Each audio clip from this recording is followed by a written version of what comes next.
That's 80% of our energy from green sources in 25 years. Is that even possible? What's it going to cost? Denise Bode, a leading wind energy lobbyist, live with us from Washington. Denise, welcome to the program. Good to have you with us, ma'am.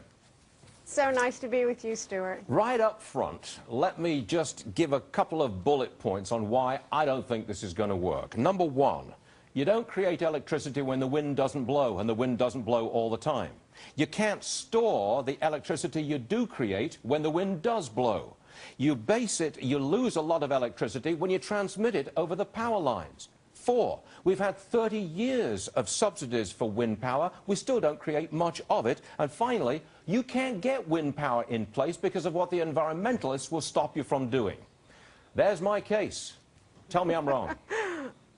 I think you are wrong, and I think that case has been proven not only in Europe, but in the United States, where you've got the state of Iowa this year having over 20% of their electricity being generated by wind. In terms of actually having a vibrant, robust electric grid, that's necessary for reliability, as well as for diversifying your generation base so that you're not 80 or 90% dependent on fossil fuels that are becoming more and more limited. You want an all of the above policy to add renewables and wind to it. You and want we're more cost competitive subsidies. now. I think what they told me about well, Europeans, you want more subsidies, right? More. Let me answer that question. What we want is a level playing field. We are competing in a regulated utility market where our competitors in the fossil fuel industry have had tax and they have had support for over 90 years. And in fact, when President Obama talked about the Sputnik moment last night, he was talking about what happened. He was talking about what happened with wazoo for wind power, and it still accounts for less than 1% of all the electricity in America. No, both of those are wrong. We're actually over 2% of the electricity, and that's been growing every year. We brought in manufacturing jobs in the United States. We're the fastest growing manufacturing sector. Am I right and in we only saying, have one tax provision. Am I right in saying that the wind industry in America, from top to bottom, direct and indirect, the wind industry in America employs approximately 86,000 people? I think I'm right with that. I got it from the Wind Industry Association, correct? Those are direct. Those are direct jobs, and we've gone up from 25% of building.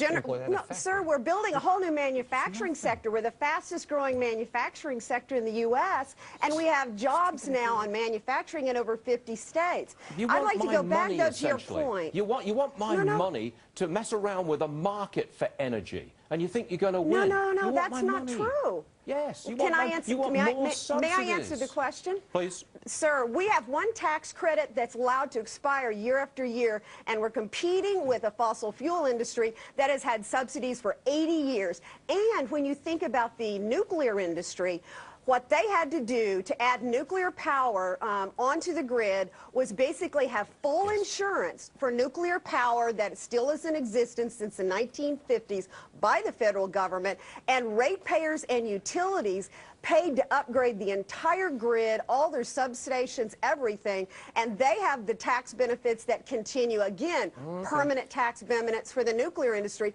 We would just like a level playing field because, sir, don't you want a diversified energy portfolio? You don't want to be. We went from 68% dependent on fossil fuel last year to 70%. I've got a limited amount of time, Ms. Bode, and I've got two questions for you. First off, from Charles Payne. Yeah, hi, Denise.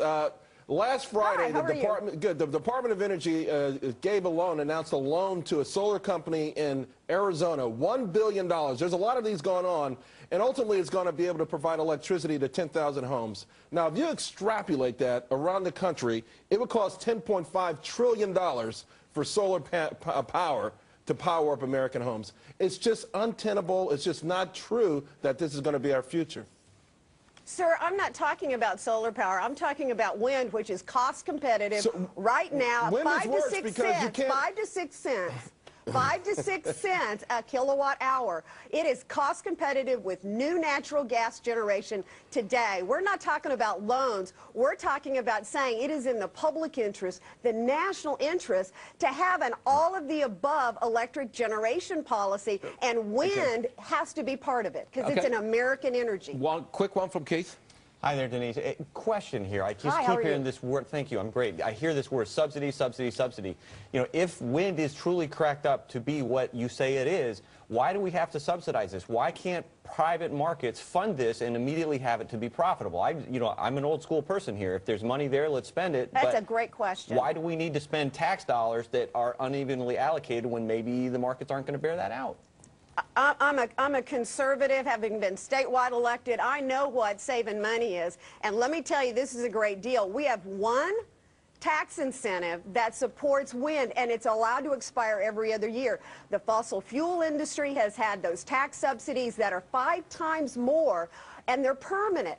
What we're saying is if you help get us up to scale with make it a longer-term policy, or if you want to take away all on both sides, we will compete, but you can't do both. All right. You can't just talk about wind subsidies and not talk about fossil fuel subsidies that we're competing against. If you want to grow not only clean energy, but you want to grow a brand new manufacturing sector in the United States. Okay, we hear you. Denise Bode, we appreciate you being with us. Thanks for putting your point of view. Come back and see us. We've got a lot of time on this subject. Thank you. Okay, I'd love to.